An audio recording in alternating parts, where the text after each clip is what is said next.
Authority's annual Best Car to Buy awards are coming up this fall, but we're already doing the hard work to get there. We're driving all the cars that are going to be eligible for this year's award, and we're taking this moment in time to explore what we've already driven, what we think might make the short list, and talk about some of the cars that are eligible but might not make it to the final cut. I'm Marty Paget, that's Nelson Ierson and Bengt Halverson, and this is Motor Authority.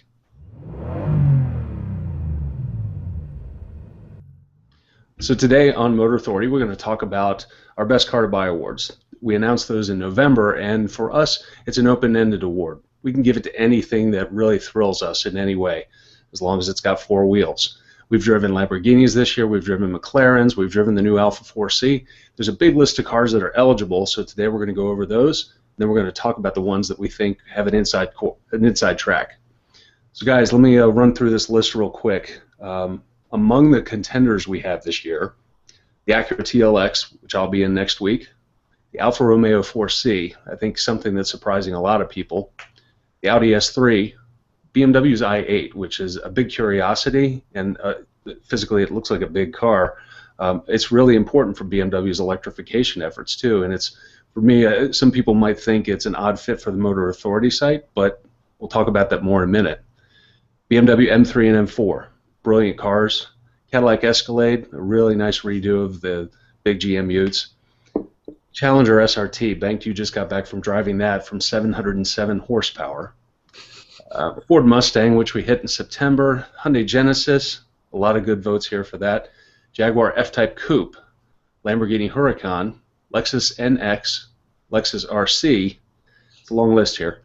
Lincoln MKC, the Mercedes-Benz C-Class, Mercedes-Benz S63 AMG, of course the Porsche 918 Spyder, despite Nelson you pointing out that you could buy 8 of any other car in this list, at least 8, and then have some change left aside for other things. The Subaru WRX and STI, Volkswagen GTI, and the Volvo V60. So Nelson, I'm going to kick it off to you because you already have some ideas about what on this list is really going to take some closer scrutiny when we get down to the Best Car to Buy award.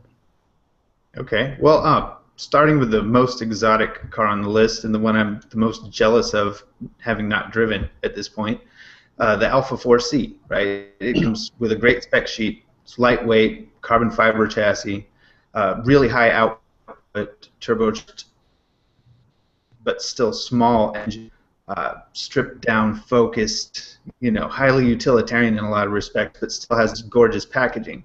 But the real question is, all of that, yeah, you can get that from a photo and a spec sheet. What's it really like to drive?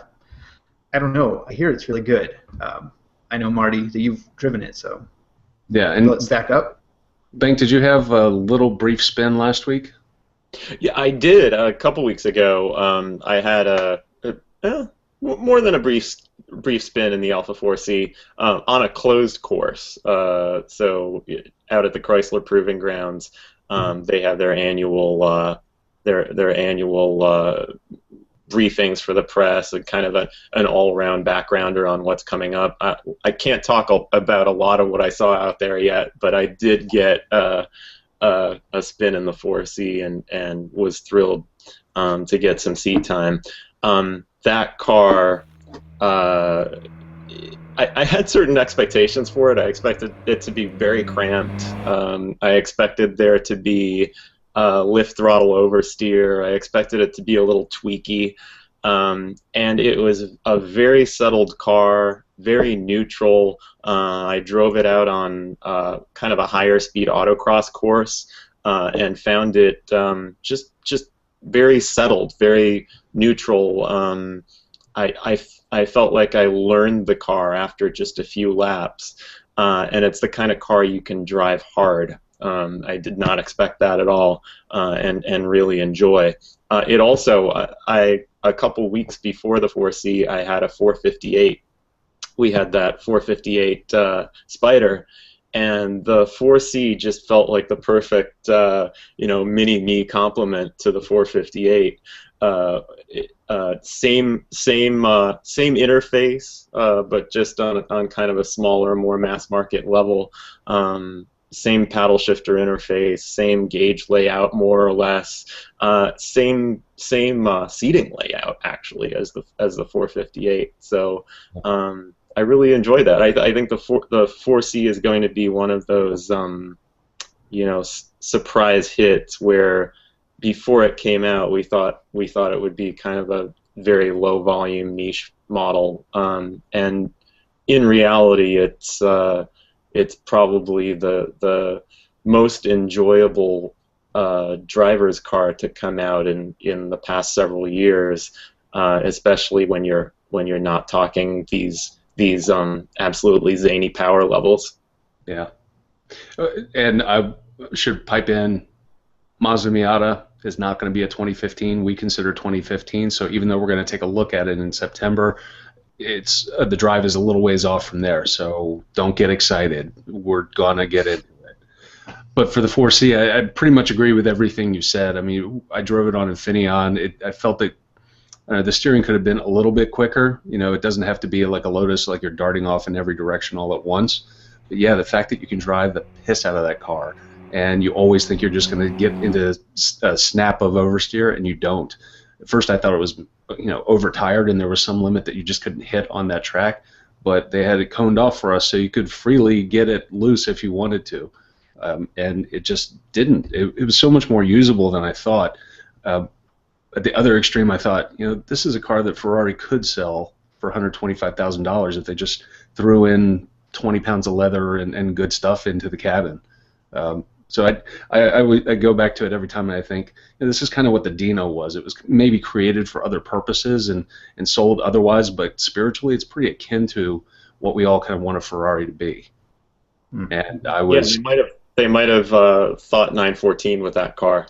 Yeah, exactly. 914, 924. It's something that feels like it wants to belong somewhere else, but instead it's this great halo car for Alfa to kind of wipe the slate clean of all the iffier cars that they were here with 20, 30 years ago.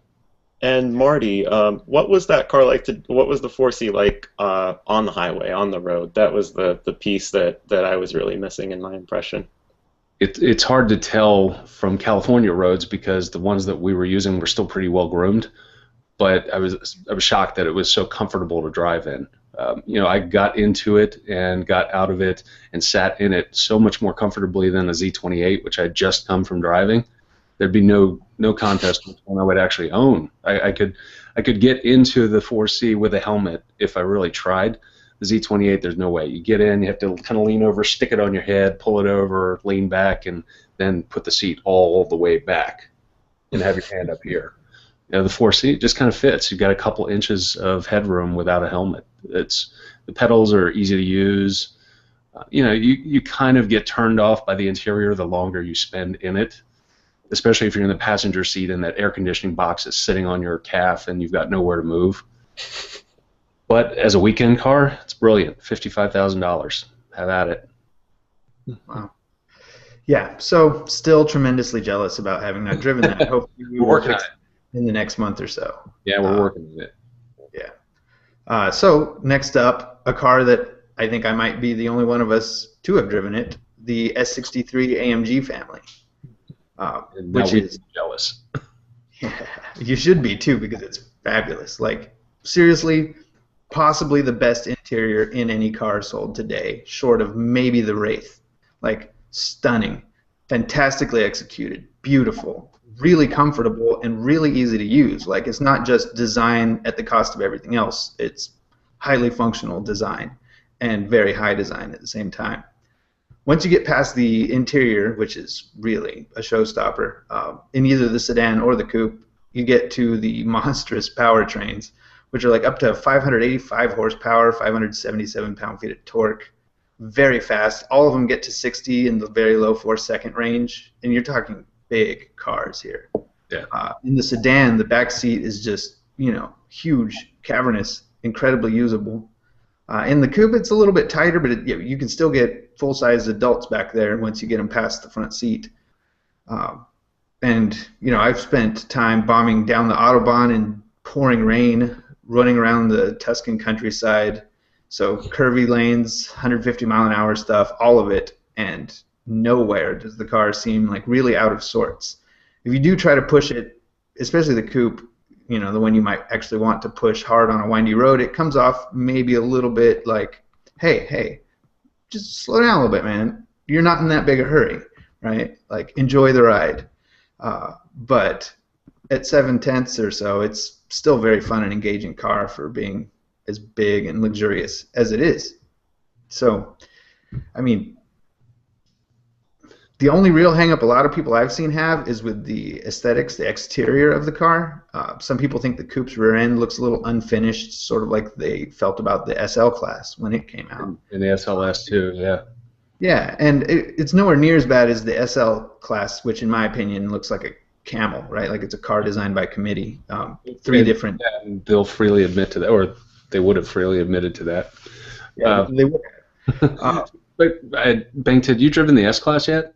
I still haven't driven the S class, and I was just about to say I really love the roof line of the coupe and how they were able to just preserve that in the production car.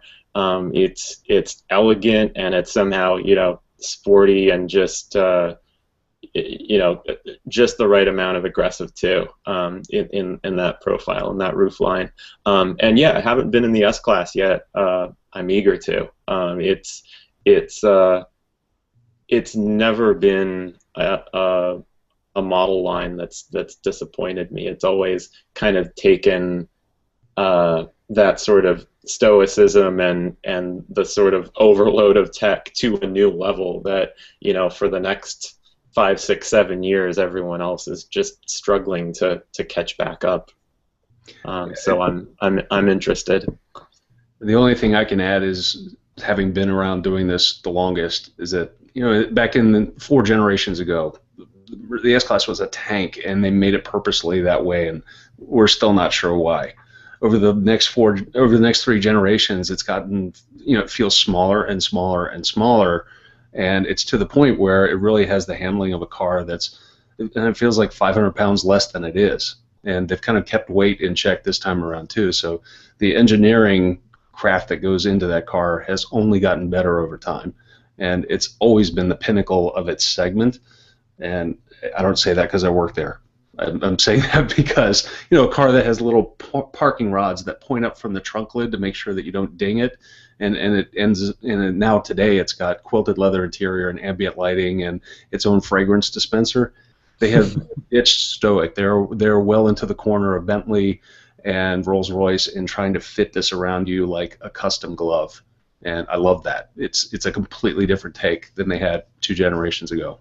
Well, one generation ago, they had Maybach to contend with, and it was a kind of an interesting dilemma then, in that they had to kind of balance the S class against what they wanted Maybach to be, and Maybach hadn't yet fully realized that, and of course never did today. Yeah, it never really did that, and I'm really curious to see where they go with this long wheelbase S class, because you can see that really stuffy formality that they had with Maybach that just didn't work. So what is this one going to be? They've already got fragrances in this car. Are they going to actually have Jennifer Lopez in the backseat singing to you while you drive? Who knows? Sorry, that was a major distraction. Go ahead. Is every possibility. Just one last thing on the S63 before we bump to the next and very interesting set of cars. It has a super killer app in the best currently available self-driving stuff on the market. Like, you want the car to take essentially control while you're cruising to your destination, just pull the cruise control lever. Boom, it starts following the lane, it stays a set distance from the car behind you, it alerts you to anything. All you got to do is keep your hand on the wheel, and it will do everything else for you while you're out on the highway, and to a lesser extent while you're driving around town. It's just a really easy to use, fully transparent, and very handy system. It's something that everybody else is really going to be struggling to catch up with, I think. But moving to the next set of cars, another one I have not been in and am super jealous of. It's the Subaru WRX and STI. I think Marty had the most seat time in those. Yeah, both of us have, and I think Banks should kick it off because he drove the version that's a little more extreme, the STI. Yeah, I've now spent time in the STI at the launch, and then I've spent long weeks or weekends with both the WRX manual and the WRX CVT, and so I feel like I've kind of explored that entire model line by now. The STI, I was to kind of cut to the chase on the STI, I was a little bit disappointed, as I feel like a lot of other reviewers were, in that Subaru didn't push the tech and the powertrain boundary a little farther. They left that alone. They carried over the engine. They carried over a lot from that car. It's all about kind of subtle incremental improvements, and so the STI, it still wows you on the track. Compared to any of the models you'd weigh it up against today, it just feels a little twitchier, a little tuner car-like on the road, on the highway, and so I kind of really wanted the STI to be something that the M3 used to be, for instance. I think Subaru should be going in that direction and not be afraid to cautiously add a little more tech to that car. It ends up feeling a little threadbare, a little almost too niche for what they're trying to do and what STI has always stood for. The rest of the WRX lineup, wow. I think it's taken a step in the right direction.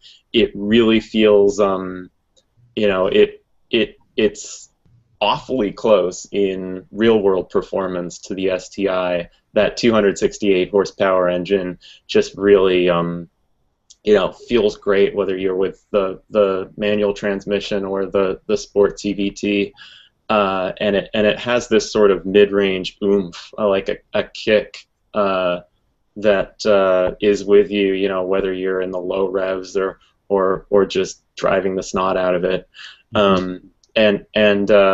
So as you gather, and I think the WRX is a great performance bargain too. So it's a little disappointed by what the STI is or has become. The WRX, it's one of my favorite bang for the buck performance cars, hands down. Yeah, it's something you can drive year round. You don't have you don't have to worry about the road conditions or the weather forecast that day. It's something to be said for that. I can't really add anything to that. It's just enamored with it. You could throw it anywhere you want to. And the last car that I drove like that was a CLA 45, and then we all got into that back-to-back last year, and it's the same thing. It just sticks until it doesn't, and then it kind of taps you on the shoulder and says, eh, and then you're back online, and I don't think there's any other CVT that I want to own. Mm-hmm. That's it. Yeah, just back to the STI. Subaru has used that same, I think it's called DCCD, driver control center differential system, since 2003, 2004, and I think it might have lived even some years before that in Japan. It does the job great. It's proven on the World Rally stage. It's just that in today's real car market, if they're going to pitch the STI as this flagship model, they should pay a little more attention to the refinement that system brings, and make it a little less of a make it a little more of a modern technology flagship, I guess, is what I'm arguing. And we could definitely find a lot of enthusiasts, Subaru enthusiasts, who would say, hey, we really appreciate that Subaru hasn't gone the route that everyone else has and has kept it this mechanical, machine of mechanical prowess. But it's telling that during the launch they said, we fully acknowledge the people who actually buy these firsthand are guys like my age, your age, Bengt, who will get tired of it in 2 years and they'll move on to something else. So they have to keep in mind the second market too, and that's the 19, 20-year-old guys who want it to be raw and more hard-edged, and they're not the ones paying retail for it. Mm-hmm. It's true, and there's a good argument to be made that all of that high-tech, dual-clutchy electronic stuff is what killed the Mitsubishi Evo. It just drove the prices up so far that nobody bought it, and Yeah. we lost a great car, you know. Yeah. So I kind of like the way Subaru's gone with it. I'm really looking forward to get into it. But we still have a couple more cars to cover before we run out of time here, and that would next up the Jaguar F-Type coupe. I've driven the F-Type Roadster, which is impressive and fun. It's like a really luxurious British muscle car in a lot of ways. The coupe seems to take that edge and turn it up toward serious sport quite a bit more. But again, haven't driven it, so. Yeah, I was just saying, the one telling fact I drove that over in Spain, and the one fact that just always comes up is that adding the roof adds 80% better body stiffness. And I didn't think you would get that big of a multiple with an aluminum structure that's bonded and riveted, but the car feels completely different. It doesn't have the little air damper queasiness that we felt last year. It's completely stuck down and still makes all those ungodly noises. And you know, it's $100,000. You're with a Boxster or a Cayman, you're easily there. You know, you'll be there with a Z06, I'm sure. It's worth thinking about. It's an interesting contrast, Marty, because with the last generation, with the XK and XKR that preceded it, you didn't really notice much, if any, difference in how the structure felt from convertible to coupe. They had engineered them from the start to be about the same rigidity, I guess, and so I guess it must underscore the difference in how they engineered the structure, you know, from one generation to another. Yeah, I mean, this is derived from that, and when they were talking 80%, they were talking torsional. So the car is flattening out a lot better and maintaining that. You know, the steering gets so much more precise just because the car is not hustling its way through a corner; it's just moving through it. The one thing that the coupe body style does is it reverberates all that engine noise right behind your ears in a way that the Roadster doesn't, and you'd think, God, that's the loudest car I've driven this side of a Vanquish or something. It's not. Drive the coupe. Wow. Well, the F-Type also kind of sits in an interesting spot on this particular shortlist because it's maybe the most balanced luxury and sports car here. Like 4C gives up quite a bit of luxury. S63 airs on the side of luxury. WRX doesn't even pretend for luxury. Right. Except for maybe the next car on the list, which would be the M3 and M4, which seems to strike a pretty good balance between the two. Yeah, if you want to drive a car that feels like it's ready for a touring car championship, I feel like it's back to being that. It feels so essential now. The steering's really worked out, and the BMW engineers say, hey, we've kind of built this entire car around the steering. We've done what we wanted there, and everything else had to fall in line, whether it was cost or weight or whatever. I drove that on Road America, and that's a place where you can get going 150, 160 on the straights, and you can really play around on some of the S's back in the woods and really get into trouble, and somebody did. But I think that was the exception because it feels so unflappable. There's this one corner you're going sharp downhill, then sharp uphill left, and you just hear the car kind of worrying its way around the corner for you. You don't have to feel like it's going to whip around. You don't have to feel like you're correcting all the time. It manages to feel almost that good on the road, and still has a manual transmission, and the dual clutch works really well on the street. On that particular track, it wasn't 100% compatible with it. I still have to finish off the story. We have a first drive video coming on that, but I think it fits naturally into this group, but I wouldn't be surprised if it doesn't make our final cut because it's gotten so expensive. And really, for what it does, you look at a WRX, you look at an M3, M4, and you're like, I have to really be into a badge to double down, literally double down, to take the BMW. Wow. Yeah. You got to drive it. It feels fantastic. It sounds terrible. It's just awful. It's a shame. You want to put in earbuds and listen to something else. Like take the F-Type coupe soundtrack and put it in your earbuds and listen to that while you're going around the track. It Don't. is it is interesting that they just design the car around the steering, and that's kind of yeah, it's evidence that we and pretty much everyone else who reviews cars have kind of criticized the direction that BMW's gone with steering in the current 3 Series, and you know it feels somehow like a step back in driver connectedness compared to recent generations. And it's still not purely great. It's great in comparison, but you know you drive it versus the last gen car, the V8. You know, it felt like a kind of a fat bottom car, like a Supra. I mean, it felt like it was too much layered on too much. You couldn't really feel what we all want BMWs to be about. In this car, at least they've gone in and focused on this one point and really gotten it probably as good as it can get, given electric power steering, given the realities of all the electronics they've ladled onto the car, and you can shut a lot of it off. Like the throttle blipping on the manual, you can shut that off if you go into Sport Plus. You're totally taking your life in your own hands in Sport Plus, given some of the skid marks we saw in Road America. But that'll be for the video. Totally, and that's an interesting place for BMW to be at. You know, coming back towards the ultimate driving machine branding that they've had for so long, especially with their crazy sort of model proliferation. Like, we're just going to start adding numbers and cars and expanding everything. But they've expanded into a new area too that's very, very intriguing, and it takes us into our sort of wild cards section here, which is we haven't really driven before, like the BMW.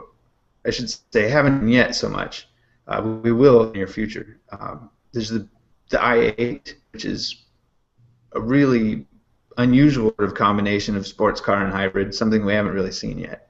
The 2015 Mustang, which completely changes the formula for the muscle car, and the Lexus RC, which takes the sort of Lexus ISF performance line maybe into a really attractive coupe direction. So. And might stick out. I don't know. I'm looking forward to the Mustang in particular, especially the new EcoBoost. But the i8 may be the dark horse here, even with its pretty hefty price tag. yeah, it's the most radical car on this list. But you know, the 4C's carbon fiber tub.